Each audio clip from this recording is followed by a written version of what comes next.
more favourable. What I probably could say is that there is some inevitability as part of that process that some services will change. We want to try and protect services wherever possible before we cut them. Of course, where there is a greater impact, where we have to do it, we will look at stopping services or curtailing services where we need to. I know that all sounds a little bit wishy-washy, but you'll appreciate we're in that process at the moment. So you'll get more detail on that when I'm back to you in January. And just back to the fair funding review, I was slightly confused because Richmond at the beginning of this week said they were going to take the government to court. They then said they're not. Do we know? Do we not know? You're talking about potentials. Did they jump the gun? I'm probably as confused as other people are with that announcement. So I'm not going to speak for Richmond and their tactics, I suppose. But in terms of the timeline, that legal threat was announced before the policy statement. I'm assuming the floor aspect, so those authorities that are the biggest, going to receive the biggest reductions in funding, are protected through a damping arrangement over 3 years. That actually, after the consultation, so the actual spending review came out in June, that was going to be 7%, that floor per annum. It was reduced to 5%. So the safety net was a bit more preferable. So possibly that was the reason for that. So equally, I'm not sure what legal case there could have been. So, it's it's a transitional arrangement. It's a transitional arrangement. Okay, arrangement. Yeah, it will equalise by 28, 29. It will be equalised. Councillor Mosley. Thank you. I had a question around the safety valve agreement and the SEN budget gap. First is a smaller question, which is hopefully in scope, but is just curious what changes that we've made to SEN provision to be able to meet the government's targets that they've imposed on us, because the report notes that there's been some changes to make a sort of balanced position within that time frame. Just curious what those changes would be. It might be outside of the scope of today, but just curious about that. And then, secondly, was given that there's been a change announced yesterday towards SEND funding and the government taking on responsibility for that, how does that change the financial position given the importance it's placed in the report? On the safety valve, it's difficult to answer. On yesterday's announcement, I have more questions than answers, I have to say, because while our safety valve, while we are in the safety valve programme, when you look at us on a relative basis with other authorities, we're at the kind of lower end of that. And therefore, we've sort of put some of our own money in to help support that position and come out of that over the next 3 years. We have to report, I think it's biannually, to the DFE, and so far so good. Every report we've sent has been positive, and the DFE and our contacts with the DFE, they've favoured us really positively in the approach we're taking. The challenge we have on HCPs are the volume coming in the first place, and we know what the legal aspects are. There's very little legal kind of pushback on EHCPs, essentially. So while the work is happening and discharging people and keeping children in mainstream, there are still a volume that is higher than we anticipated a couple of years ago when we went into the safety valve scheme. In terms of how that all works with yesterday's announcement, I'm not even going to hazard a guess, because SEND is more than just Hounslow's safety valve programme. There's something in the billions that needs to be resolved. What they have said is that statutory override will end, which is an accounting ruse to keep it off the balance sheet, essentially, in 2028. And they'll resolve it that way. But I don't think there's necessarily going to be any extra funding to resolve that. So it's how we may use our own resources to resolve that, capital resource potentially, but that would be conjecture. We need to wait until further information comes out. But in terms of Hounslow's position, we seem to be being looked at favourably by DFE. Thank you for that. I'm going to take another call, another question. So just looking at the macro economic position. What scope is there to mitigate the changes of inflation and interest rates? You're enjoying yourself too much. So I guess it's important to say that the projections that the OBR released yesterday as part of the budget and the response, broadly, I think looking back on our assumptions, are closely aligned. So, we're not a million miles off those projections. But of course, as I said earlier, it's a movable feast and it can change very, very quickly, both favourably and unfavourably as well. So it's something that we need to carry on monitoring and looking at. We need to, every 1% increase in inflation adds £4 million to our bill.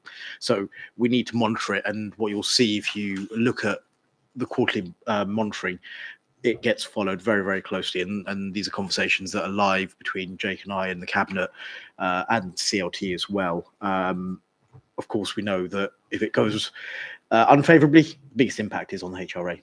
So, government absolutely needs to do its thing, but we need to keep monitoring the HRA and make sure that we're alive to changes so that we can be agile with it. Is there anything you want to add? I was going to say, from an officer perspective, we do have inflation panels. So everyone who does apply for inflation on contracts has to go through a rigorous process to make sure we're applying that additional contingency we put aside. And it was a sizable contingency we had to put aside for the 25-26. But that is applied for inflation and not for the movable parts of a contract, essentially. And I think that is quite rigorous. We have identified some opportunities in inflation that we might be able to release, but we wanted to wait until yesterday's budget and see what the OBR's response to that was before we announce what that might be. That will come through in the next quarter's monitor. And just looking at the sort of modelling side, I think we do 2% at the moment. Would we sort of continue that for the next 3 years? Is there a scope to increase that percentage for modelling purposes? Sorry, I missed the question. Yeah, so at the moment it's 2%. So we model at the moment at 2%. Yeah. So can we not look at modelling it at 3.5% for the next 3 years? Yeah, so we did model it at a higher percentage for this year, and we use the OBR's information. We use Bank of England's forecasts for that.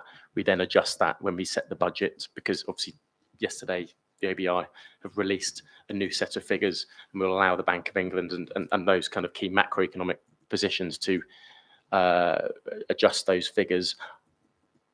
What on the headline is that 2% is not going to be achieved until for another couple of years. So we'll just follow that and track that. But not everything is CPI as well. Some things are GDP deflator, some things are RPI. So we have to look at those contracts on a case-by-case basis and apply them as granular position as we possibly can. And then obviously salary inflation is another aspect to that as well. Thank you. Okay.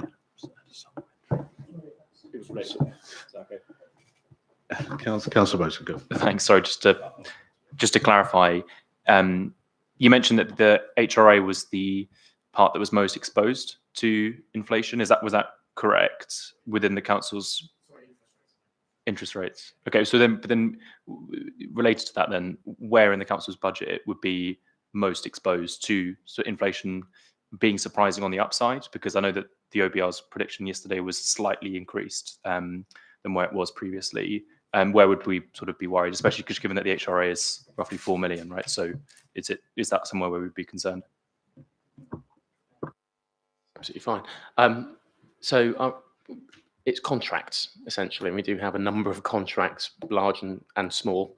So that is a general risk. I think in terms of us adult social care suppliers and supporting those, because not only is it inflation challenge, there's a market sustainability aspect to that as well. The two things are quite closely interlinked. You'll see that we put £8 million per annum into our budget for adult social care alone. That is a huge number and a huge challenge, and reflects the market as well as the demand. So I would say adult social care is probably the biggest risk, and making sure that we don't impact the services we give to people who need them. Councillor Msipir.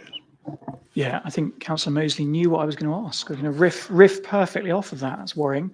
It is on the HRA, actually, because, I mean, section 2.9, it puts it quite bluntly, it's significantly below, the reserves of the HRA are significantly below the recommended level by about £10 million.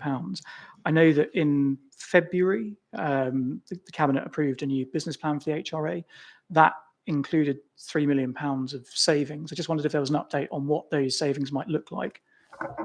Yeah, what those savings, I believe, are going to come to January's scrutiny. So you'll see them as well as the general fund, and that's a change in a continuing improvement in terms of how scrutiny can see these pre-decision decisions. But that is the need to find those savings is absolutely critical for balancing the budget, delivering those regeneration schemes as well, because that £3 million saving actually allows borrowing headroom to deliver those items. You've mentioned reserves. Yes, they were very, very low. That was recognised. It was noted in my Section 25 report as well when setting the budget. But since that point, we managed to put some more money into reserves at the end of the last financial year. And we're forecasting to put another 1.7 into for this year as well.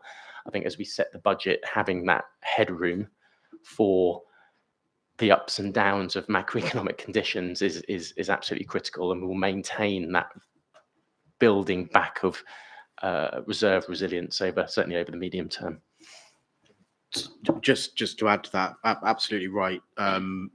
You'll see the revised HRA business plan in February of next year, which will also set out a further plan. We want to be at about £14 million in reserves, but obviously we want to do that without a detrimental impact on what is offered within the HRA as well. So it's a bit of a balancing act, but so far I think we've demonstrated the 1.3 that we put in, 1.7 that we're targeted to put in. We can do that in a sustainable way without impacting on services. Thank you. I do have another question. As you do like to know that I always talk about revenue and how do we increase the revenue here. So it's always the other side of the coin, really, isn't it? So is there an appetite to increase sort of fees or charges or anything? What sort of options are available in the council? So I sort of alluded to it a little bit earlier in answer to another question. Of course, there is appetite. It's a key bit of income into our coffers. We have to acknowledge that some fees and charges are set down by statute, so we can only increase those on a cost recovery basis. I think the question there is, and there's some fundamental work that will come through in the budget report when you see the fees and charges, actually looking at what does real cost recovery look like at the moment. So, just making sure that we're not just applying a blanket 2%, 3%, whatever CPI is at that point, but actually looking at those services, and that work will report back.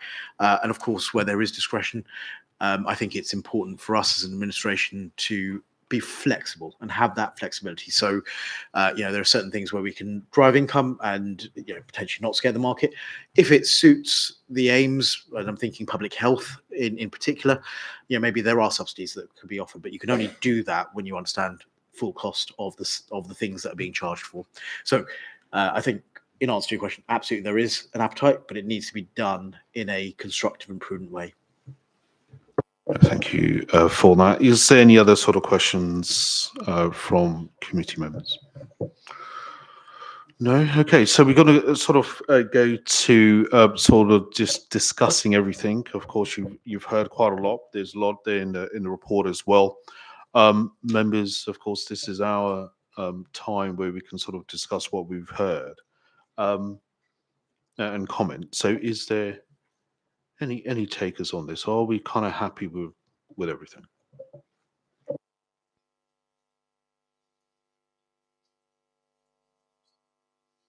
Yes, Councillor, go for it. To summarise all. Well, you can indeed.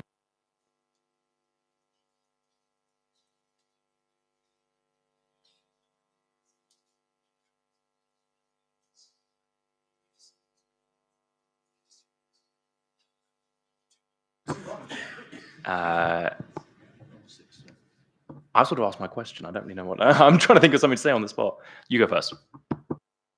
This is the discussion part. We're not. I mean, I find it very hard to make recommendations for what is essentially an update on where we are. I think the big policy proposals, as Councillor Rajwat and Jake both said, are coming in January, and that's right that it comes to us then.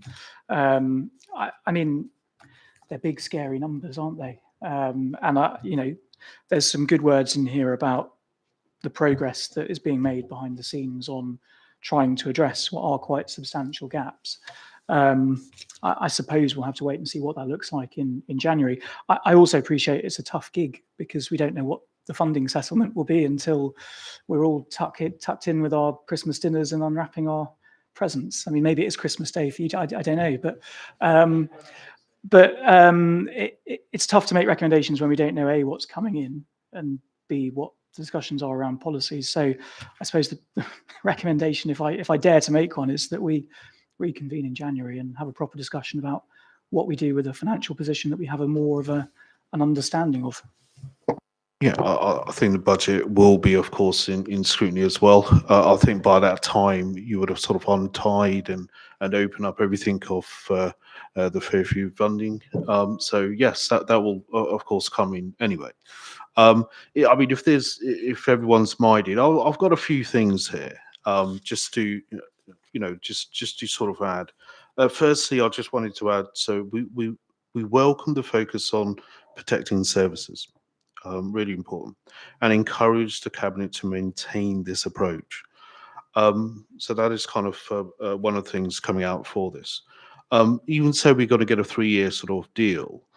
We would recommend that deeper engagement around the midterm financial strategy and the budget continues, not just into 2026, but beyond as well. So even so it's a 3-year, we would like to sort of see you year on year, how it's all going. Yeah. Well, that's really it. To be fair, I think there's lots going to happen, of course, afterwards. But yes, that's what I have at the moment. Does everyone agree on that?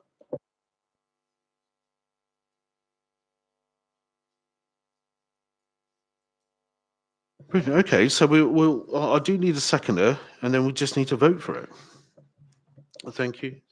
And just voting on those sort of noting as well as the recommendations there. So just hands up there. Yeah, thank you very much.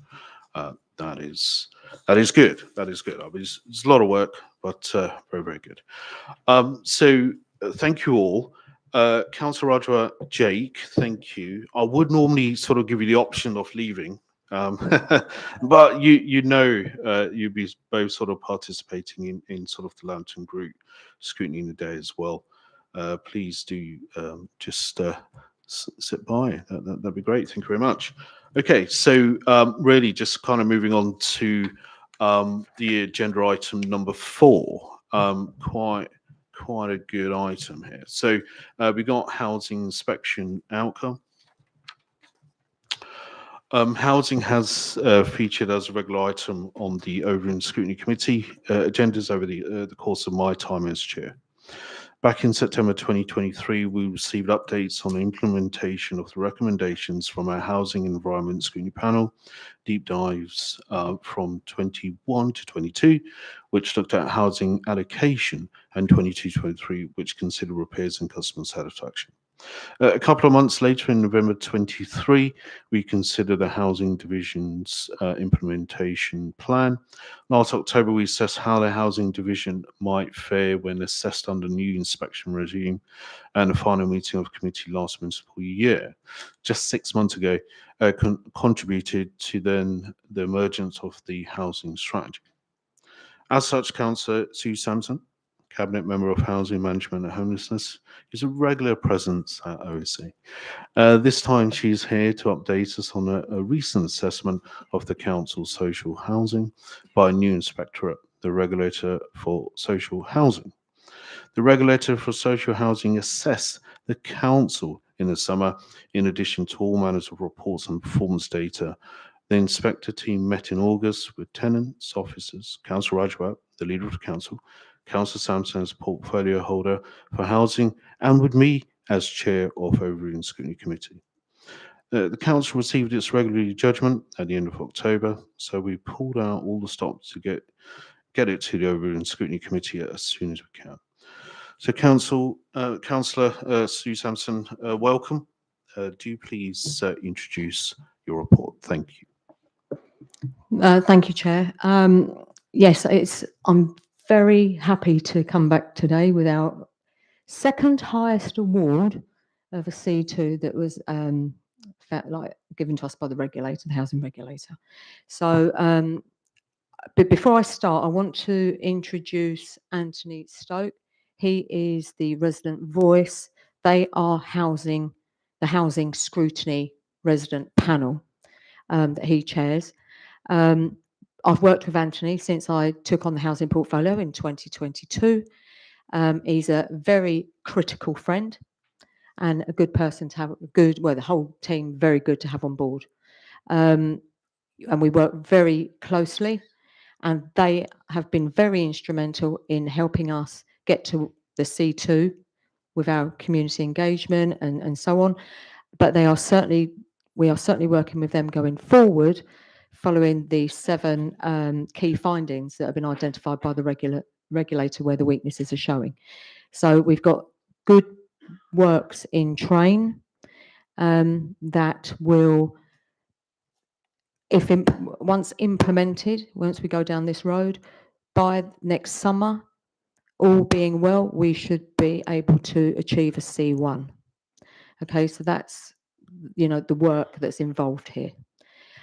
So yeah, I'd like to introduce Anthony, and he could say a few words about what he does. I don't want to, because I exhausted, we had 4 hours borough council the other night. You've sick to death of listening to me.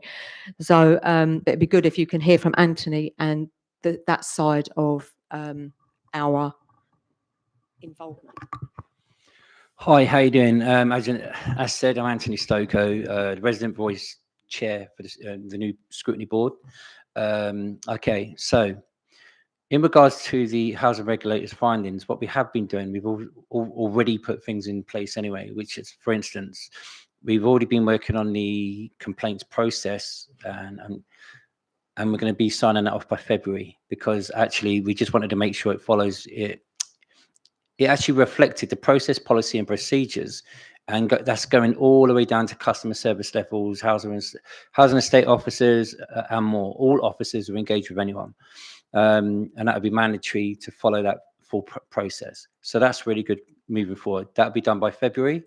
In regards to the engagement side, we've actually doing a full review on the engagement system and networks moving out, and internal networks, which is to fill the gaps, which the housing regulator has already stated in the report.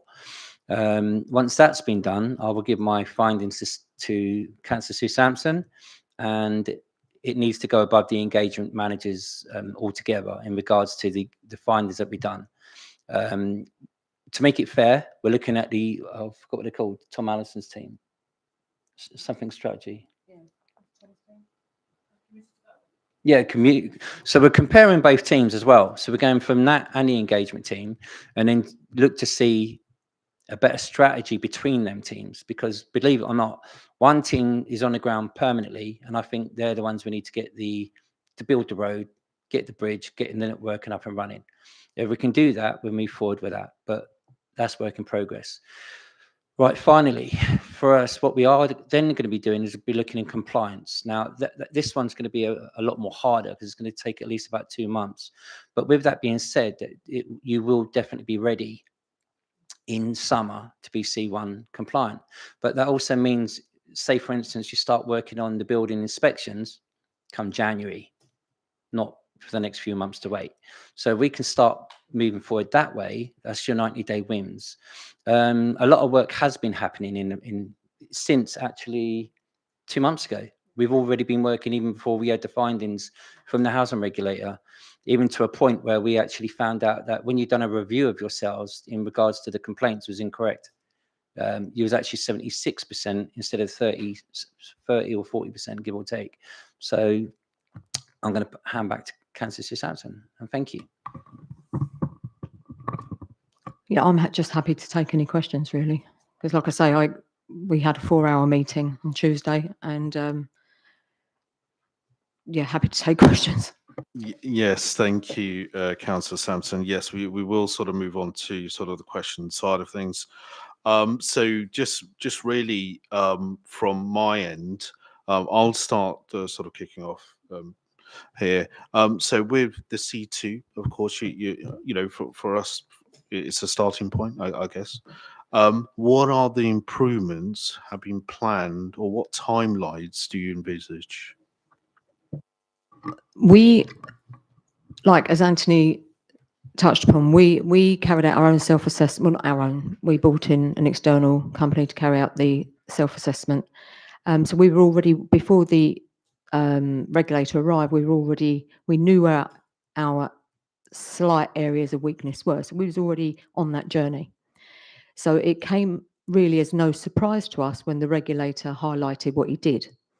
So, and they were very pleased to see that we had a grip of it, and we were working we were going in the right direction. So we, as Anthony said, we are looking. We've always working to improve. It's not we've just started now because they've said that. That never happened.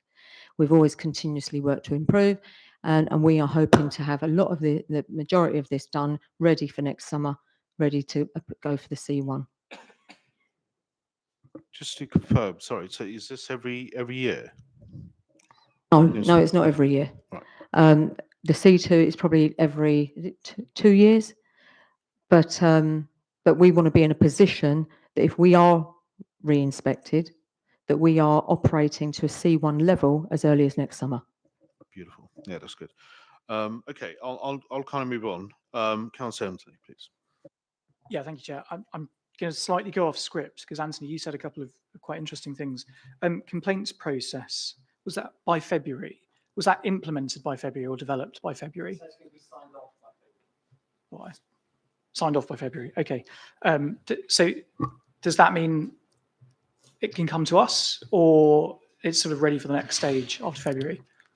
Okay, so basically what's going to happen is in February, we will sign off that actual process. And of course, it's going to come to you guys after to then look at the devised new version 2.0 in the sense of their findings and our recommendations that's already been implemented. Because I've been working with Lana for the give it about 4 or 5 months already. But now that we're an official board, obviously the recommendations have more punch with that. So yes, it will be landing on your desk. Got it. Perfect. And then the other question I had, there are 2 teams, community engagement and what was the other one? Engagement team. Engagement team. I mean, they sound like they do the same thing. Is that fair to say? I'm glad you said that because it's actually something, a resource that I find needs to be made more efficient in the sense of what part they actually both play, because there's actually an overlay between both teams. So with our findings, we will obviously pass that to the powers that be to show what would probably be the best way to make that team more efficient in future. Oh, sorry, go on, Sue. No, I was just going to say that's the exact feedback. That's the relationship we have with Residents' Voice, where they see, where we could operate better and what, and we take that all on board. So everything that they're finding, we take absolutely on board. And this is why I brought Anthony here, because, it's easy for you guys for the councillors to listen to me, but I want you to hear it from an external person. Yeah, thank you for that. Mandy.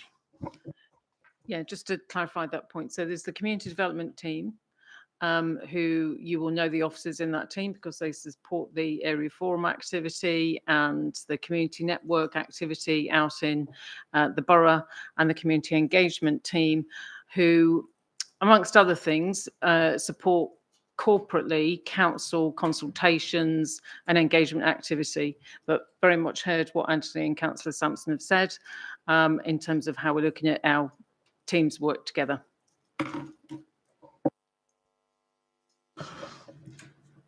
Any other questions? No. Somebody else, committee member? Yeah, Councillor Sharma. Yeah. Sorry, I was just updating. I just wanted to congratulate, on the grade that we've got, and really looking forward to gaining C1. But in relation to that, when are you intending to inspect the other half of the council properties? And in order to gain the C1, do all the HRA stock have to be inspected? And I'll have another question straight after as well. I'll do it separately.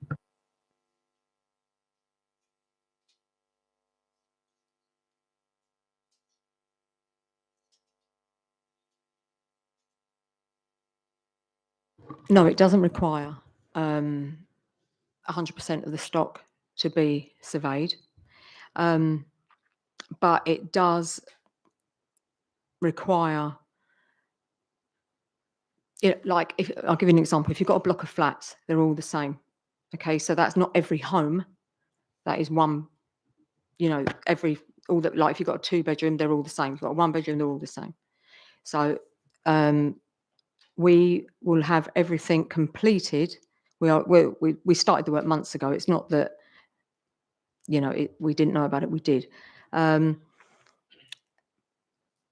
we are, a number of the issues that have stopped us achieving higher is access. There's a whole lot of, it's not the fact that the officers hadn't done it, there's a lot of contributing factors as to why that wasn't done. But we're working through that. But that, yes, that will all be done. That's going to be done in order to be compliant. And just another one, sorry, Councillor Chair. And also having a resident's voice and having Anthony on board, congratulations, is really good. And also Benita, welcome. Having a resident's voice is really good. But what are you doing, and what are the residents' voices doing to get as many residents involved as possible? Anthony can answer that one. Thank you. Okay, so what we've done so far is we are bringing people from different groups into our team from all around the borough. Geographically, we're making sure it's spread out as well. So we're meeting all the needs for all areas. Now, what I have done is we've been bringing in new people to get new ideas in the sense of how we move forward. Now, since the housing regulator has done their inspection, I've cancelled everything to do what we were looking at prior to move forward. So I've then devised a plan, put it forward in front of the council, and more, to say this is what we want to do in regards to move, so you can actually get to C1. Say the next part of your question again. Sorry. So like how you can get as many residents involved. Okay, as so what I've been doing, what I've been doing is also putting it out there and asking all other groups to, obviously, anyone that they would like to bring forward, they then go through the engagement. Now, we're not a team that you can actually just join. So anyone who wants to join has to go through the engage, because what we've done is made sure it's very open, so everybody can see the type of recruits, who they are, and so on. So again, everything goes through the recruitment of the engagement team.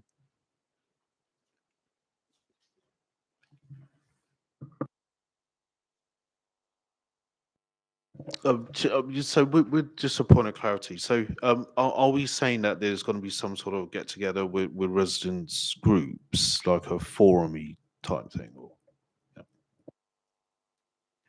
The answer is yes, but what we're also doing is we get a lot of our facts from your data officers, which would tell us, they will show us your TSMs all the way through to your KPIs. We get a proper presentation. Actually, it's a really in-depth presentation. Now, usually that's where we would get our majority of our casework from, in regards looking at the services but not working so well. But with that, my next plan is to also have a devised set of questions that go to all the external groups to relate to the KPIs and TSMs, just to make sure that there's no gaps missing. It's something that's actually been working so far. It's a work in progress for that.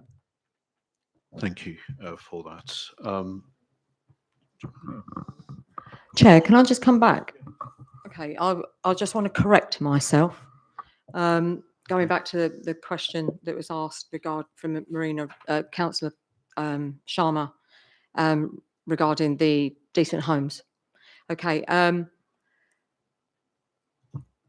It has the legislation has changed. All properties do now need to be inspected, and that is what the regulator has stipulated. We will have the stock condition survey, the remaining 49% will be completed within the next 5 years. So long as we can show that we have that action plan going forward, that will suffice. Yeah. Also, to add to that is we're actually going to put a live tracker, so the housing regulator will see it online on your actual webpage, which will reflect all the issues and also to do with the surveys. The surveys is going to be mid within that, so you'll see live time how it's progressing and how it's going on. We're going to be working with Paul Perkins' compliance team to make sure that's devised in such a way where it's not allowing somebody to fail, but also it will show progression over a period of time. That will be reported back to the engagement team at the end of at the end of each week or working week. So therefore, again, you'll start seeing that moving forward.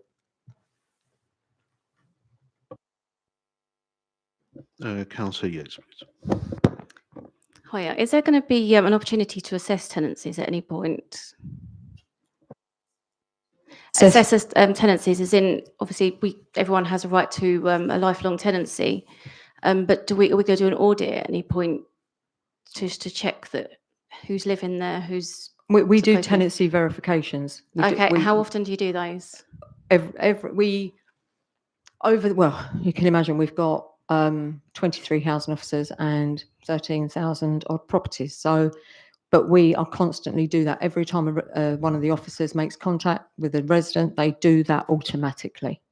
They check, a number of issues, whether they're under occupying, damp and mold. There's a whole tenancy verification thing they do, and there's tenancy audit that's been done. It's done all the time. It's not that they stop and start, it's continuous. But they can't, it's, like I say, it's 23 officers and 13,000 properties, so it's not that they can get all of those done in any 1 year. It's too much. But it is a continuous it's not a rolling program. Yeah, it's rolling, it's continuous.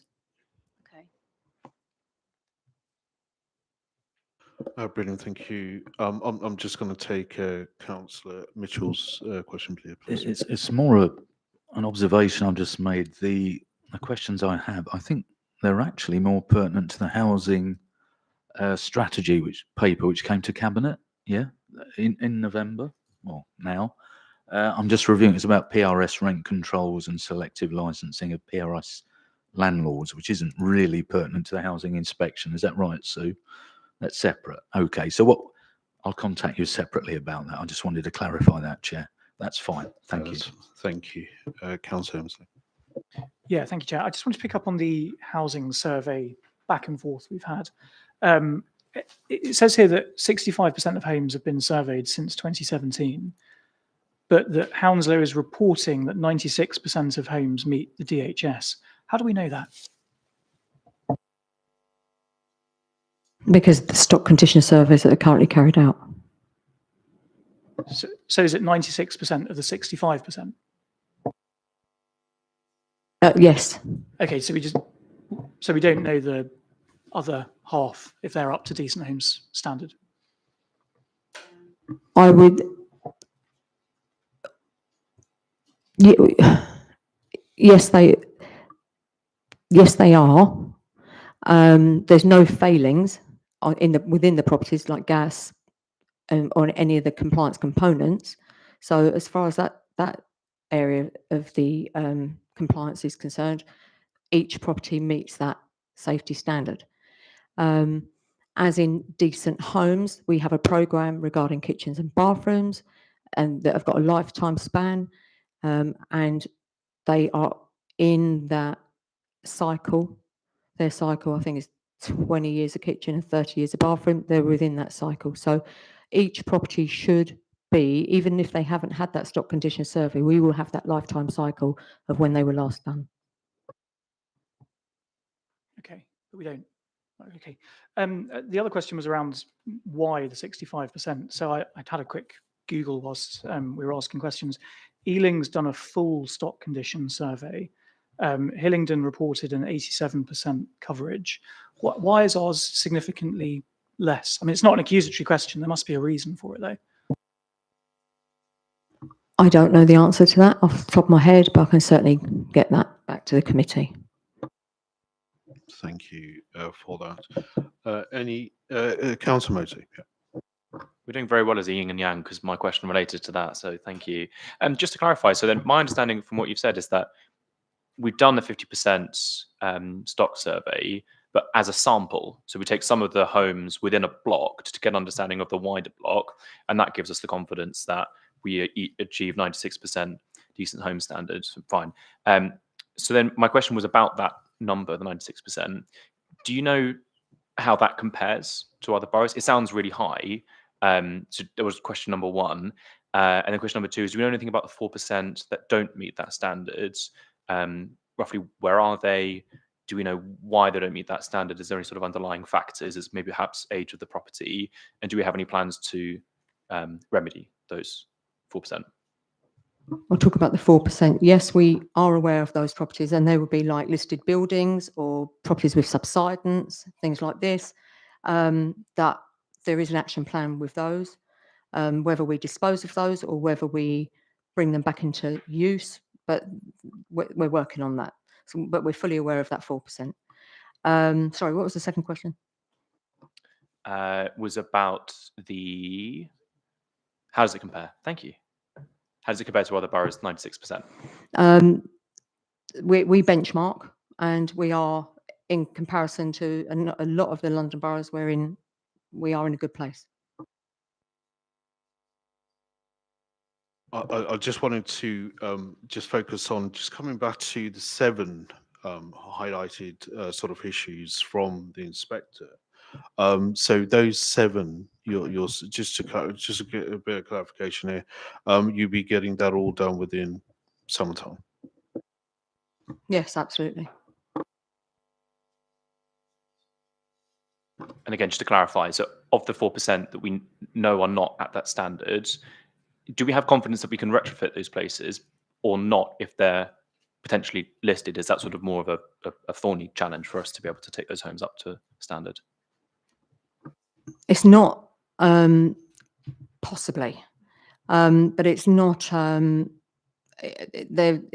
Each case is it's got its own issues, but they are everything's on the table. So a decision needs to be made about how we're going to proceed with that 4%. Okay, I'm just going to pause there. So I've got Councillor Roger, I've got Randy wants to go in as well. So who wants to go first? Randy, go first. I was just going to say, I mean, obviously the area about the condition surveys of some interest. As Councillor Sampson has said, there's a rolling programme against 5 years, but I think it is probably worth if we can just take away a point of that and share some more information after the meeting with the committee about how that works in actual practice and what the next 2 years out of the 5 look like as well. So we can do that. No, that's helpful. Thank you. And Councillor Roger. Mandy said it better than I would have, so. Fine, no problem. So is there any other sort of questions? Well, clarification? It's not a question, this has already been asked, but I think I misheard. To get to C1, we need to have surveyed 100%. Was that right? Yes, we've already surveyed 50%. And, it's a rolling programme. So then we survey the remainder of like the 50%. Got it. And that's the 100. And that's when we get to C1. Okay, got it. Good. Okay, so we'll sort of move on now to just discussing as cabinet members of the I think is a very good score. It's a good benchmark. C2. We know now what needs to be worked. Any other sort of comments or sort of points of clarification or anything from any committee members?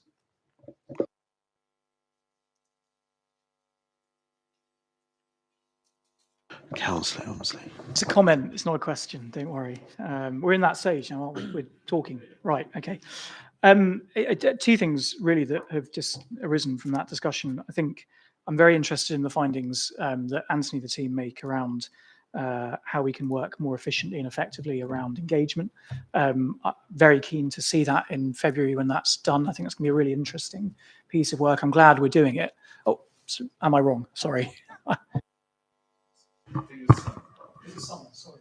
Yeah, sorry, I actually missed off two things. I just wanted to clarify.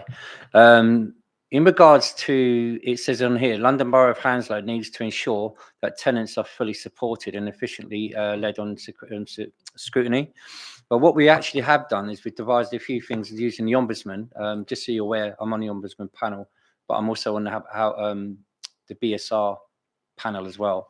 So in regards to that, what we have done is we've devised a plan to put like a two-pass type training, as well as using in-house for us to get more of an understanding and the ceramics of how you guys all work and how Hounslow Council as a housing works. So we put that together, a devising plan for that already. That was already in place prior to this.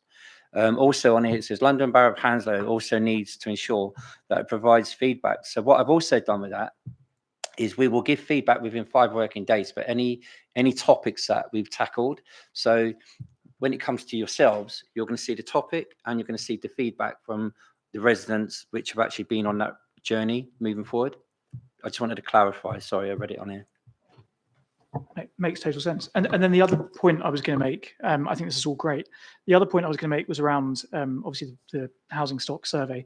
I think summer is a punchy target, but if we feel like we can get to C1 and survey 100% by summer, let's make that a recommendation. I quite like to see the plan, but it's I think there's going to be some elements there that will be in summer, as Councillor Sampson said. But this, as everyone said, is a 5-year sort of rolling. Well, but if C1 needs a full survey and we're going to reach C1 by summer, am I wrong? The surveys, the 49% started to roll out as of July, so that's underway. So we are well underway. We're 6 months or whatever it is into it already. So it will be we should have completed it all within that year. Yeah. Brilliant. Thank you for that clarity. Any other? Yep, Councillor Sharma. There we go.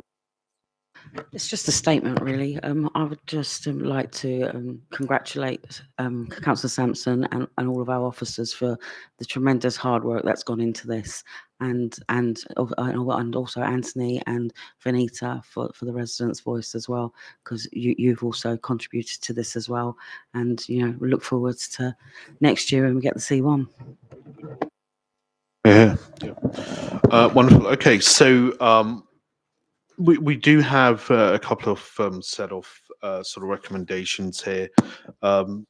Passing, of course, congratulations to you and your team, who are all involved in the housing division and their efforts to achieve the C2, but of course, really committed to move to C1 in the summer there. So well done. That's very, very good.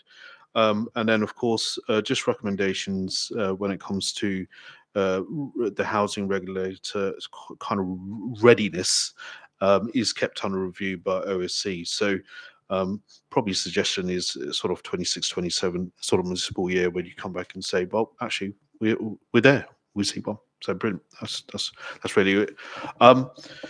Is there any other recommendations from anyone else? Just so that we can review that work that the RV are doing, because I think that's really interesting and it could feed into other departments as well. I think that's a really nice pioneer for other ways we can see efficiency. And I'd be interested in the roadmap for that housing condition survey, because it sounds great. If we can do it in a year, that's fantastic. But just understanding how we're doing that would be great. Forgive me. So was there did you say there was a tracker that will be so we can actually see the housing? Yeah, the regulator has requested that different ways of reporting, and that we've already implemented. So that is more visible for them, everybody. Yeah, that's already. So that can then come back to OSC. Yeah, okay. There's 2 trackers. You've got your internal tracker that you guys would be seeing internally, so you get your hands on straight on that. The only other thing is to think out of the box, and that is to say, right, let's put a device tracker online on the on your council webpage, which will then show everyone, even the likes of us, everybody, to say, right, this is our journey, this is where we're leading to. So that will be going in front of the data team, hopefully as soon as possible, to then put that onto paper and then to make it not corporate-fied. It's got to be something so everybody can read it and everyone can understand it and straight to the point. So just at the moment, we've got internally, but we don't have it externally. So we do have a tracker of all work. Yeah, we have our compliance trackers. We have all that's in place. But what Anthony's referring to is an additional one for the residents to be able to look up and see for themselves. Including OC. Anyone can. Yeah, because it's on the council. It will hopefully end up on the council website. I think that's a really nice recommendation, actually. I saw Hammersmith and Fulham. I just did a quick Google, have one of those. If we could recommend that we do that in Hounslow as well, that could be a really nice way of being open about it. Fair enough. They will. Done. Yeah.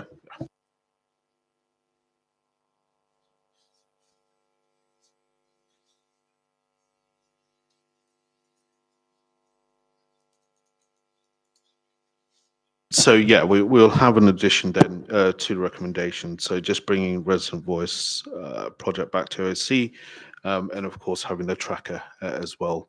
So we do hopefully get some really good work there for everyone to see. Brilliant. Okay, so that is all the recommendations. Thank you, Councillor Samsung and your team again.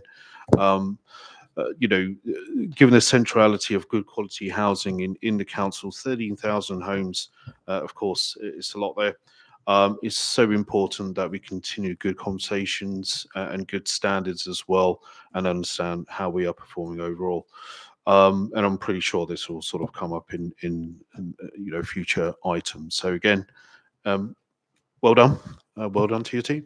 Can I just say before I go, I just hope that the committee is reassured that housing are not complacent. They never have been, and we've come a very long way from 2022 to where we are today. And we've still got a journey to go. We know that. We've never denied that, and we're on it.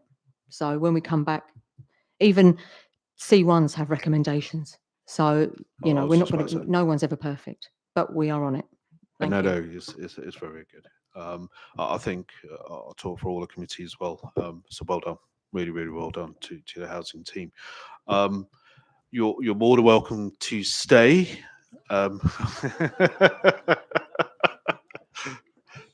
Good night. There we go. But thank you. Yeah.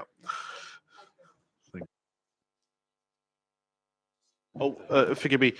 So we are just gonna So if I can have a second to the recommendations. Yep. Thank you, and a vote for the recommendation. Thank you very much to everybody. There we are.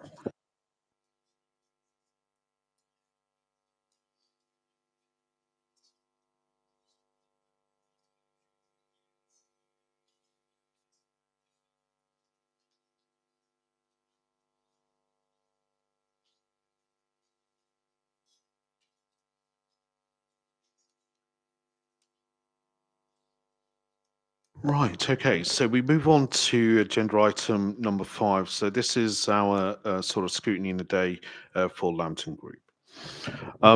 As important as a meeting in committee is, there is also merit in scrutiny taking place outside of Hounslow House.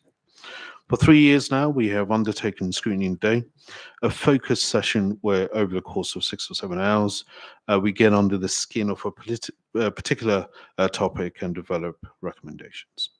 In previous years, we've looked at the role of housing associations in the borough and at the neighbourhood enforcement. This year, we looked at the work of the Lambton Group. We are rejoined with Councillor Rajwa, this time as role of Chair of Shareholder Committee, which exists to review the performance of the Lambton Group of companies.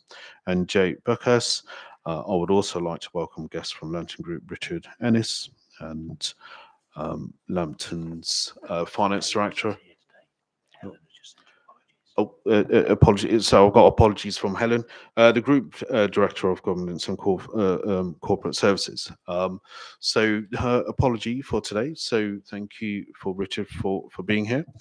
Lambton Group is wholly owned by the council and consists of several key companies: Lambton Recycle, Lambton Investment, Lambton Green Space, 360 Qualo Limited. During work programming in summer, members of the committee were keen to delve deeper in the work of the group. During the day, we spent time at Lambton operational locations in Heston, Hanworth and Felton, and we looked at the work of Lambton Recycle, Green Space, Lambton Leisure and Qualo. We also looked at development sites in Felton.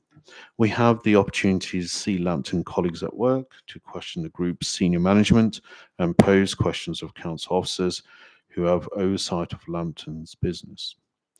By the end of the day, we had 4 recommendations. Tonight, we are formally sharing them with Councillor Rajwa as Chair of Shareholder Committee and officers.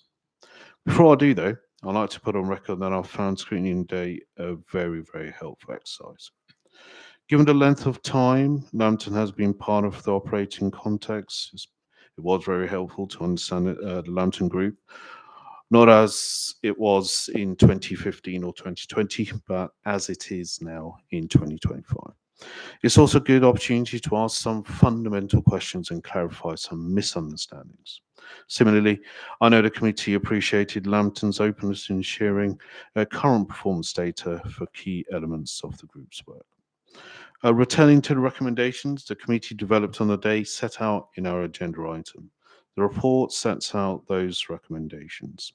As I run through each, I'd like to explain our rationale.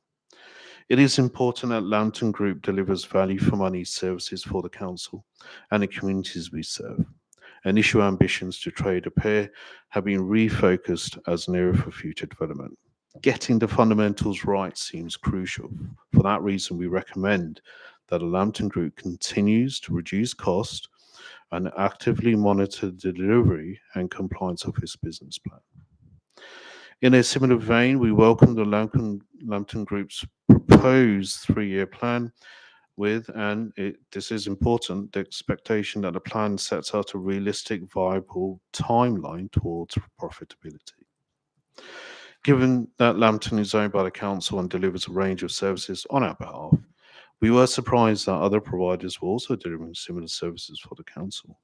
Whilst there was no evidence of duplication, this did seem a missed opportunity to support a council-owned company. To that end, the committee actively encouraged the council to consider commissioning Lambton Group to deliver services where appropriate. Whilst we suggest there is more local business Lambton could commission to deliver, we also saw opportunities to sell services, notwithstanding that Lambton Group's current focus on organic growth. The committee encouraged the Lambton Group to consider tendering for more business within and beyond Hounslow. Of course, any such commercial activity should be within the parameters of the growth framework and approved in February 2025 by the Council's Cabinet. That, though, is contingent and recommended being accepted. To that end, is there anything you would like to say, Councillor Rajwa? Sorry, Chair. Caught me by surprise there. So I think from my perspective, I'm really grateful for colleagues on Scrutiny to conduct the scrutiny on the day whilst I wasn't there. I hear it was a productive session. I'm sure there will be questions that have arisen from that, some of which are operational, some of which are more strategic in nature, and we're very happy to answer or take those away. I think your last point is absolutely important. We mustn't forget that Lambton offer front-facing, resident-facing services that residents do value, and they do so really well, actually. All the metrics, we had shareholder committee just earlier this evening going through performance, and I'm sure colleagues that have got laptops will be able to look at those papers. They show really strong performance. But of course, these companies were set up to do more, and they need to be sustainable over the long term, and then be able to grow as well. But we're not in the space of decommissioning some of the good work that Lambton do, because our residents do value it on a daily basis. So I'm really pleased that colleagues in Scrutiny were able to see it firsthand, also test some of the assumptions, and I'm sure there'll be more of that this evening. Thank you, Councillor Rajwa. So we just now sort of move to the points of clarification. Remember, this is an opportunity to seek clarifications, the chance to discuss the issue more broadly will follow shortly. Remember also that we are asked to review the comments of the recommendations we proposed during Scrutiny Day session last month. We have had ample opportunity to debate and discuss Lambton in a round of Borough Council on Tuesday. Today is not an opportunity to replay that debate, nor it is a chance to duplicate the work of the Council's Audit and Governance Committee, which has the responsibility of reviewing Lambton's accounts. Instead, we are here to discuss our own recommendations to confirm we are content and then share those recommendations with the shareholder committee. So whilst some members of OC have already sort of made their views known outside of the committee, it's now time to discuss. We have heard everyone wishes to speak, have a chance to do so. Okay, so once again, can members of the committee focus on requests made of us in our agenda papers to review and if relevant, to comment on it. Recommendations emerging from the Lambton Group Scrutiny Day session. So please do keep on topic. Is there anything from anyone?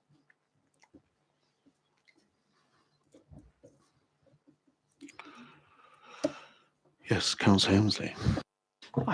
I was going to let someone else take a turn, but that's okay. I had a couple of questions. Obviously, I'm happy to take one and then pass back and then do it that way instead. That might be slightly better. I want to pick up on the point made by Councillor Rajawat around operational meeting of targets, because in the shareholder paper, I did Google it just now, it says that non-emergency repairs completed in target was 83.91%. Which I think during our scrutiny today we were told was quite good. It is rated as red on the council's monitoring report though, and it says the target's 96%. I just wondered why there was that discrepancy. So Mandy and Jake may have a little bit more detail. Sometimes it's that point that Councillor Sampson made. It's being able to gain access to the property where we are made aware. So yeah, a lot of work has been done between the council and Koalo, in particular around the commissioning arrangements on emergency repairs, and it's get it right first time and get the work done.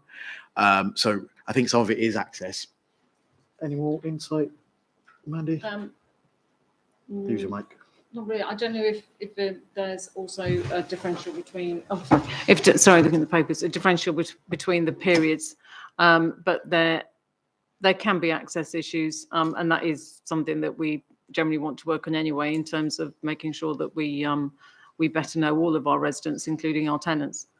I guess my question was more, and it was related to scrutiny today, so apologies. I know Councillor Rajawat, like it was what Lambton was saying. They were saying they were happy with that 83.9% completion rate of non-emergency, but the council's target is significantly higher. There's a discrepancy between what the council considers good and what Lambton considers good. And I just wondered if we could speak to that. Yeah, I mean, look, it is right, isn't it? I think that the council really pushes us on challenging targets. I think in terms of the director who was talking to it, 83.91 for non-emergency repairs. If you look at the median performance, 78.8%. Therefore, we are considerably better than the sort of median performance. Even at upper quartile, you're at 84.5. We are marginally under that, really, and I think that's really important to measure as well. But that is not to say that the council shouldn't push us harder towards it. So I think when we look at the comparator, it's a good set of results. Can we get better? Absolutely, that's what we're trying to do. Will we get to 96? I mean, that will put us on a pretty an incredible performance to do. But those debates about revisiting business plan targets take place every year as well. We're redoing our business plan. I'm sure the council's doing the same as well. Is that target likely to change? I don't see why it should. Ambition, I like it. Okay, so we're looking at sort of 96%. That is absolutely fantastic. But we're already doing really good work. So that's really sort of good. I will sort of ask other sort of committee members to talk on this. Councillor Mission, please. Okay, thank you, Chair. This is pertinent to point 4 of the recommendations, tendering for more business beyond Hounslow. I remember a former employee of this council, I won't name him, nice chap, he's a sort of friend, lives in Feltham, talked about back in 2008, I think it was, when we had the chance to outsource our waste, our rubbish collections to Mole Valley in Surrey, but it didn't actually go through, which was a great shame. Something from history. But one thing that struck us really quite noticeably on the day down at Feltham in the afternoon, scrutiny in half a day in my case, I was only there for that, but it was really impressive, was the DLO delivering cost-effective services within the Hounslow remit. And they were so good, and they got rid of that backlog, the repairs, and they were passionate about our residents and the potential to take that expertise outside of the Hounslow remit, still within the parameters of the growth framework. What really is the potential for that? I mean, is there room for that, for us to make some significant money, which then obviously we plough back into Hounslow? If we're good at it, we should celebrate it. Yeah. Yeah, I agree, and I completely echo your words, Councillor Mitchell, on the team down there. I don't call them Lambton; I call them our team. They're out, and they do a fantastic job, as far as I'm concerned. To your question, of course, we would want growth, but the company needs to be stable here and now. And I think we need to carry on that process. There's been a lot of work that's gone into that at the moment. What we don't want to do is dilute the good performance because we're chasing something elsewhere. I make no apology of the fact that my residents in our blocks, in our homes, are a priority. Once that is stable, company stable, then absolutely, there is so much that we can do, but probably a couple of years off that. Feel free, committee members. Oh yeah, Richard, yeah, please. I was going to say, and I agree and echo that, and I think it's about a cautious approach in how we do it. I welcome the committee's recommendation in that respect about doing this. Welcome the push, but also welcome we need to do this in the right way, and there are different ways to do it, which will work out. Yes, yeah. So, and I'm sure that'll be sort of part of your business plan as well. So, that is sort of in the future. I'm pretty sure this will come up again in future sort of scrutinies. I think we'll probably put it in as one of our sort of areas to just have a look. Maybe not a big substantive item, but just making sure that we're okay. All right. So, is there any other any sort of question, any sort of discussion? Any? I mean, a lot of it was taken on. Yeah, Councillor Mosley wants to make a comment. There we are. Really conscious that I might steal Jack's future question, but I'll try and steer it away in case. It's more on the finances of the Lambton Group. Obviously, we've spoken a lot about the group itself, but it's a series of companies that make up Lambton 360. So my question focuses more on the investment vehicle, given that is the sort of lion's share of the financial performance. So much has been commented on the fact that the total assets, the value of them is slightly lower than the total liabilities. The question I had was about whether there are other elements to that financial budget line that are important in the asset side. So it's not just the bricks and mortar that make up the value of the asset. How do we account for the potential revenue raising element of those assets themselves? Is that included in that, or is it more just a raw assessment of the value of the asset itself? And how is that sort of figure arrived at? Are you asking about how the valuation basis ultimately is that? And if other elements of finances are included in that, because I know it's not just the building that's created, there are savings that are generated, and there's also future income. I'm wondering if that's sort of included in that. So there are three strands to how investments operates. Obviously, there's a loan, and there are assets that back that loan, 629 properties. I think it's 628 now. There was a CPO on one that we discussed about an hour ago. And you will have seen in that shareholder committee report that there's a loan to value of 105%, but obviously the loans are long term, and over that long term period, that loan to value position improves. So that's the kind of basic aspect of a mortgage, essentially. It then the rents, it's a mixture of LHA or social rented properties. About 70% of the base is about LHA rates, and 30% was PRS, private rented sector rents. That collects, I think, around about, and I will give you the number in 1 second, certainly according to the audited accounts last year, about £8.6 million. There is cash rent collected on that. And then the other aspect is temporary accommodation and how it acts as a heat sink, I suppose, for our temporary accommodation. One thing we are working on at the moment is being a lot clearer about how the system works in that respect.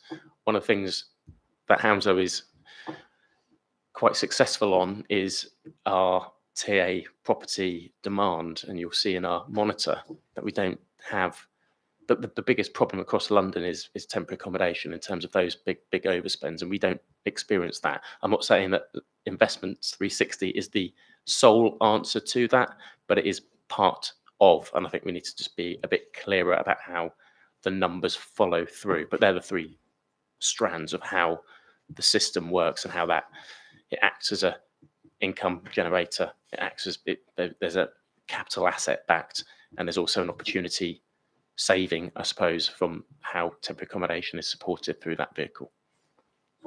So just to clarify, is that included in the valuation of the asset, those income generating aspects that you just mentioned, and the additional savings, or is it just the raw value of the bricks and mortar? Valuation. So we use a valuer. Mm-hmm. So I'm not a valuer. Savills, that is well tried and tested, and they value it on. I think the latest valuation is on the basis of, I think it's vacant possession valuation, but because the way the tenants operate is 6 months tenancies, so you can value on that basis, and that's the value I think is audited. I'm not entirely sure, but that's what allows us to work out the loan to value, because you can shift properties from LHA to PRS if you wanted to. I think we're getting into the real sort of. We're getting into audit committee territory. We're getting, yeah, absolutely. So I just want to kind of pull it back into sort of OSC. As long as this it sticks with the. It's actually, perhaps surprisingly, a riff off of Councillor Mosley's question, which is the first time this evening that's happened. On the open market value, I'm not going to get too audity. Jake, I know you got an email from a resident who's been talking about this quite a lot before shareholder committee. He stated that in Lambton's 2024 accounts, there was a suggestion there should be an impairment of about 15% because of social housing. Is that right or wrong when it comes to valuation? I did see the email, and I can the assertion that the valuation was wrong was wrong. So that email that no one else has seen, actually, so it's not really fair for me to respond to that. Probably disclose but that those accounts have been audited and certified on valuation, externally audited, taken through audit committee. On the basis of that valuation, you don't value those assets on existing use value social housing. That's for HRA only. So that email is incorrect. Okay. And my other question, I'm not putting you on the spot at all, Jake, but there was a report that was commissioned in July 2024, which I think was supposed to come to this committee. So I have, so just for context, because no one else has seen this report, we're talking about things that not many people have seen. Nobody's seen the report, so we'll leave the report there. Okay. It's not part of the recommendation for the report. We're going to stick to kind of just being here. So is that with you, Chair? No. It's not with you? No. But it was going to come to you based on some emails that I received? No. No? I think the report was commissioned by me I think about 6 weeks, 2 months into my role, not know anything about Lambton. So it was commissioned actually in May 2024. So it was well over, 18 months, about 18 months old, to understand Lambton, not because I had a conviction one way or the other, how it all is set up. There are commercially sensitive aspects in that report. So I did get legal advice on that, which is probably why there's confusion on that. So it's not something that will be, that there are elements of it which are already in the public domain about the structure of the companies. That's noted and seen, but there are also things in there about how the loan arrangements work. Some aspects of that information is already in the public domain, was actually picked up at council on Tuesday about from the Treasury Management Report. So a lot of that is already in the public domain. How the actual interest rates work between the companies is commercially sensitive and is not going to be published. Okay, that's fine. It was just an email that we had as an exchange, but that's okay. That closes that loop. My final question, I will come back to the recommendations. The 3-year plan, we're supposed to be voting on the proposal for 3-year plan. Do we have a timeline for when that will come to us? Early next year. So the plan, Yes, Mandy. Yeah, the plan is ultimately considered at Cabinet in February. So, and obviously that's got to go through the Lambton board itself as well. Thank you for that clarity there. Okay, so we kind of, if there's no other sort of discussion with Lambton there, we're going to move on to just those recommendations. So we've got the 4. Do we have? Yeah. So that's really it, really. So we're just going to vote on it. I do need a seconder. Yep. Thank you, Councillor. Is there no discussion part on this one? Do you want to discuss more? Well, it was up to you. I don't know. I mean, I did say, yeah. I mean, if you want to discuss more, go for it. Well, I just wanted to raise the point that I raised on Monday, which is I think 2 of these recommendations, I'm uneasy about, Chair. I think the first one is around welcoming the proposed 3-year plan. I think perhaps welcoming a plan we haven't seen, or welcoming the proposal for a plan we haven't seen, is a bit premature. I know it says there's an expectation for what it will set out, but nobody's seen it yet. So I think probably that recommendation. We've just got the answer there, so we're going to sort of see it after. See it in February. So my suggestion would have been actually we delete that second recommendation and ask to see it when it's written, rather than welcoming the proposal that's going to be written. But it's the same thing as the 3-year plan. Well, no, what I'm saying is the current recommendation is that we welcome the Lambton Group's proposed 3-year plan. The point I guess I'm making is that even Cabinet haven't seen it yet. So instead of jumping the gun, perhaps we should hold off and wait to welcome it, which I'm sure some on this committee will do when we see it. Does that make sense? I get what you, Mandy, if you would have come through. I think if I recall when this was being discussed on the day, I think the welcoming was of the fact it was going to be a 3-year plan rather than a 1-year plan. So it's a bit ambiguous, but I think that was what was welcomed, the fact that there was a longer term view being taken. Maybe that should be slightly tweaked in the writing. I appreciate if that's what it is, then maybe that's better, but the way it's written is a little bit ambiguous at the moment. So maybe we change the wording there. And then I think my other point is just around the commissioning of further services from Lambton. I actually think we should be provider agnostic when it comes to council services. And I think recommending as a scrutiny committee that we choose one company over another, I think is a little bit cheeky. I would say we should recommend provider agnosticism. Councillor Roger. I mean, if I may, if it helps, Councillor Elmsley, the reason we set up a tech company was to be able to provide services. So actually it should be Lambton. Well, I certainly take the view it should be Lambton first, and actually reaffirming that as a recommendation from a cabinet point of view. Of course, you'll make your own decisions as a committee. I think is actually welcome, but it's the core, and if there are capacity issues or issues that mean that Lambton can't take it, then of course it goes out to competitive tender and the normal processes. But it seems to rather make Lambton redundant to not offer them or give them first refusal. I don't think they should have first refusal. Is my view, Chair. But again, I'll hand back to you. We'll put it to a vote. The same recommendations as in there. Without changing the second recommendation. The second recommendation would stay. We'll stay. Okay. Yeah. Bear with me.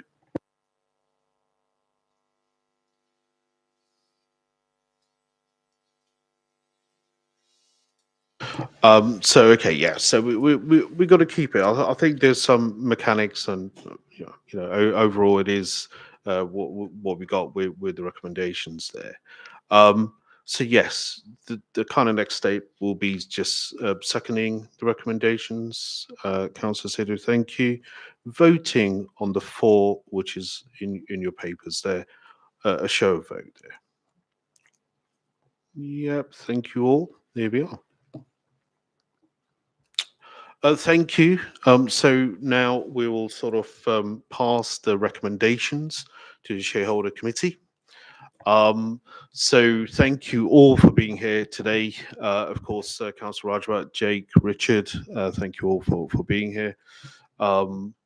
So your time, you're more than welcome to, of course, stay if you wish. And Luke, forgive me, Luke. Yes. I think he's one of those. Yes, he's been squished. He's been squished. But thank you again, Luke, there as well. Brilliant. Okay, so we're going to sort of move into agenda item number 6 now. So this is sort of update from Scrutiny sort of panel. Scrutiny update from Scrutiny panels of North West London Joint Health Overview and Scrutiny Committee. Members of the committee will know that we've have 3 scrutiny panels working across the municipal year. Whilst there is still much work to be done, panels have now met 3 times this municipal year and will soon be developing their recommendations. Councillor Sidhu, would you like to provide an update on the work of the Children and Young People Scrutiny panel, please? Yeah, thank you. The Children and Young People Scrutiny panel has met 3 times in June, September, and most recently on Monday, the 24th of November. This year, our deep dive is on Family First Partnership Programme. We have been supported by Jennifer Hopper and her team. The Family First Programme focuses on early intervention for children and young people who are vulnerable or at risk of entering the care system. The programme aims to improve outcomes and reduce the need for statutory safeguarding interventions. In our last meeting, we received an update from Jennifer Hopper, the Assistant Director of Operational Children's Safeguarding, and how the Family First programme is processed. Jennifer shared feedback from the Department of Education and outlined suggested routes of residents that would consider consultant with through our engagement. Our next steps will be coordinate the range of site visits and engagements with faith groups, food banks and community centres.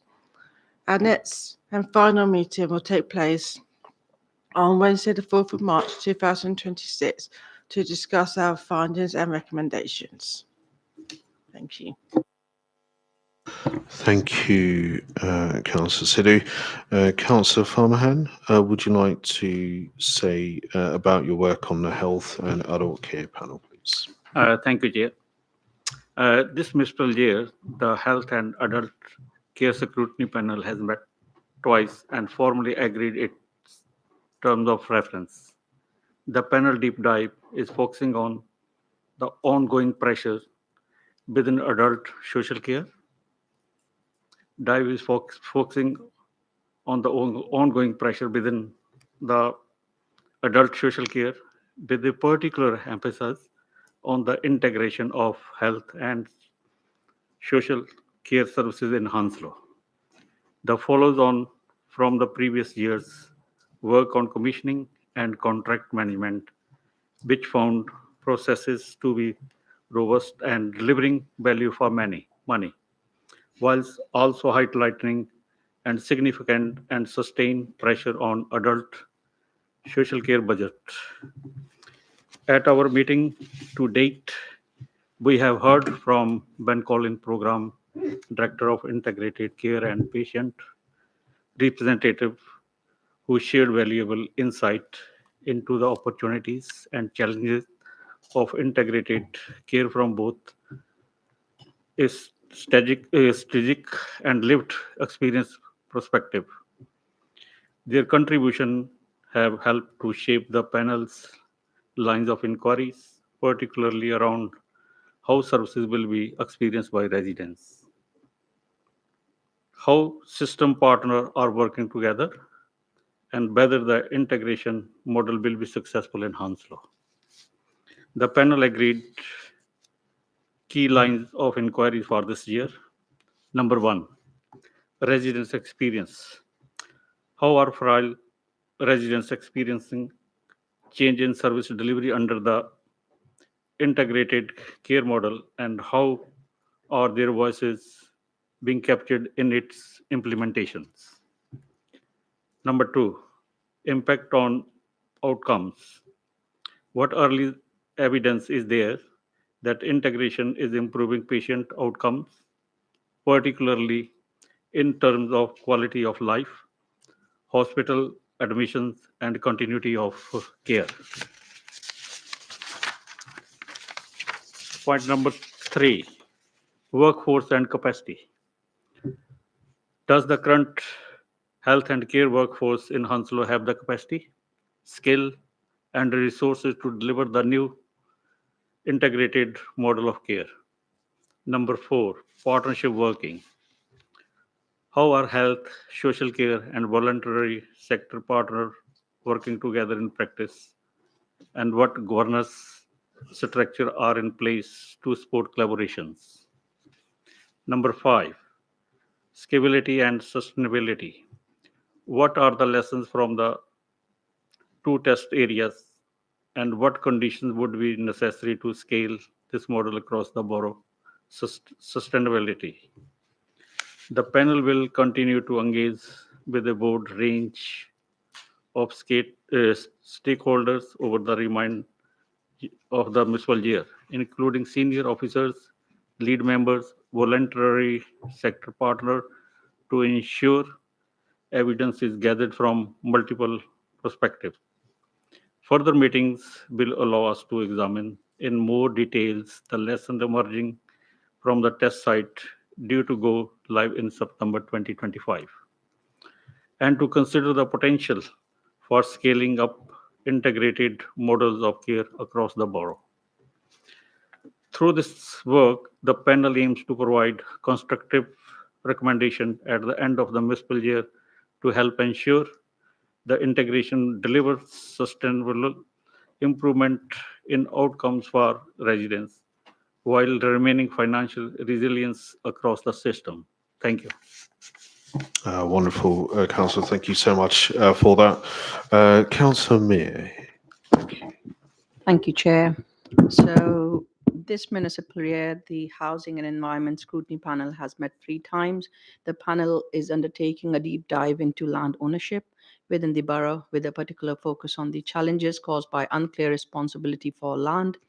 This includes issues such as fly tipping, parking, antisocial behavior, and safety hazards.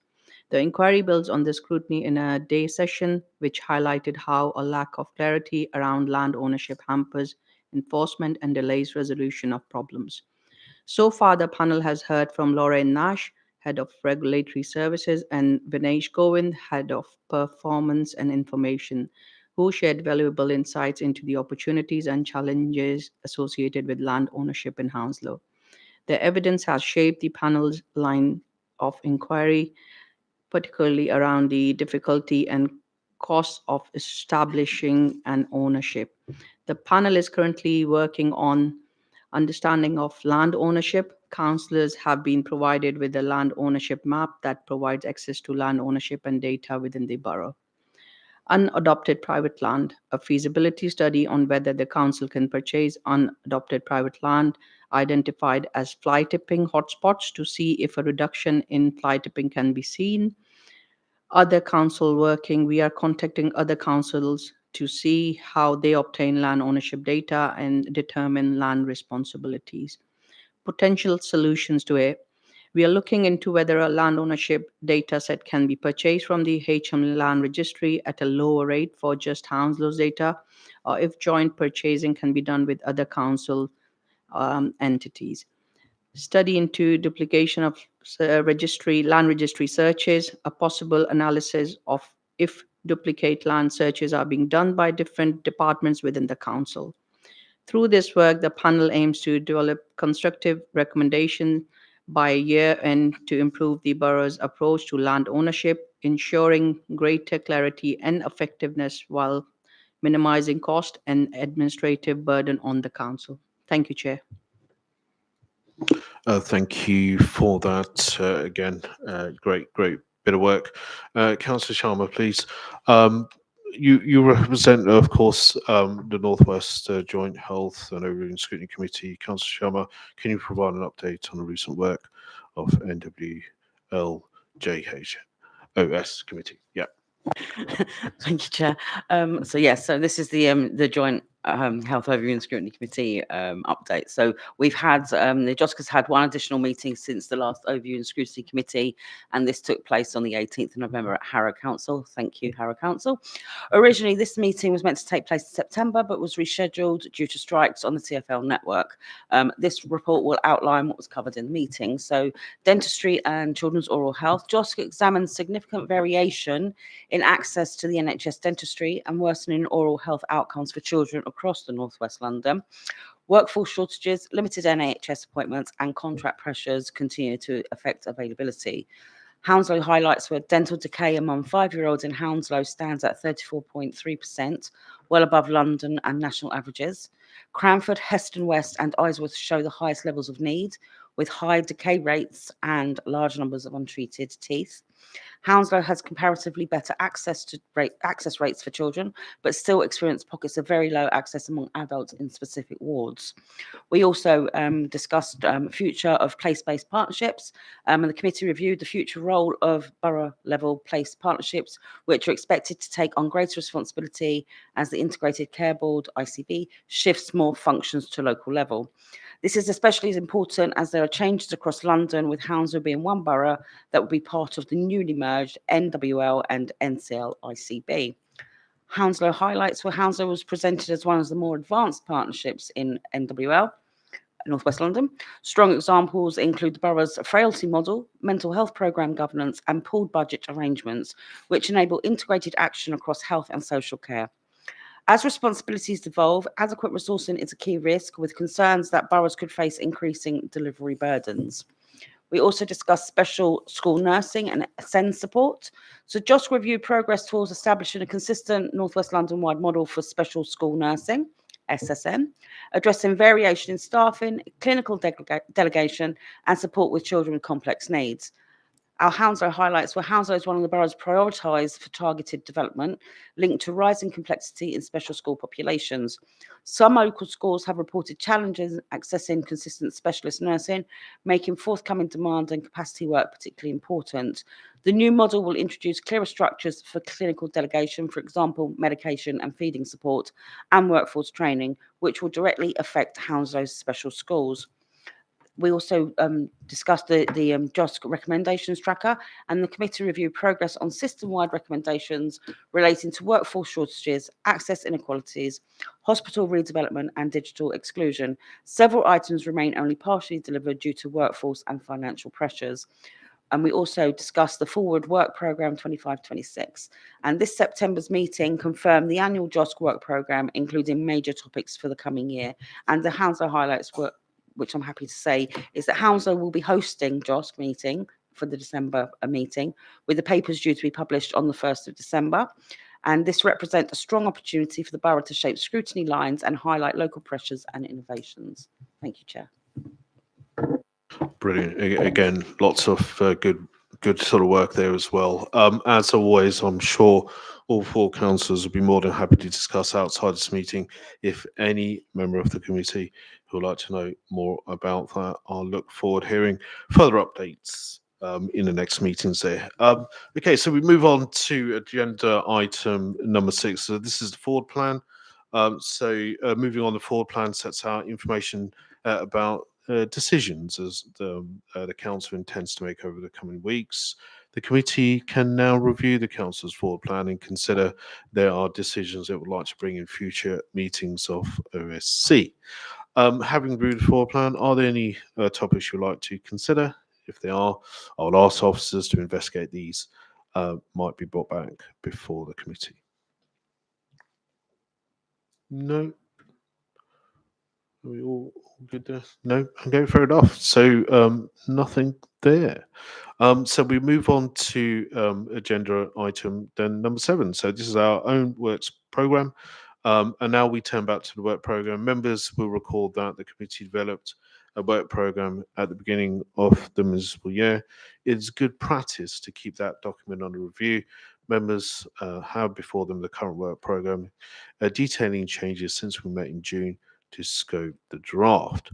Are there other issues the committee thinks we should consider? We must remember though, January will be our penultimate meeting of the municipal year and our time is very limited if we add new items. We need to consider what we might need to remove. No. Brilliant. Okay. That is all done then. So just moving on to agenda item number 8 of urgent business. There's no urgent business from myself. No one from anyone else. The agenda item number 9 is the date of the next meeting, 26th of January 2026. So this is the end of the meetings. Thank you so much for today, and happy Christmas to everybody and happy New Year as well. Thank you.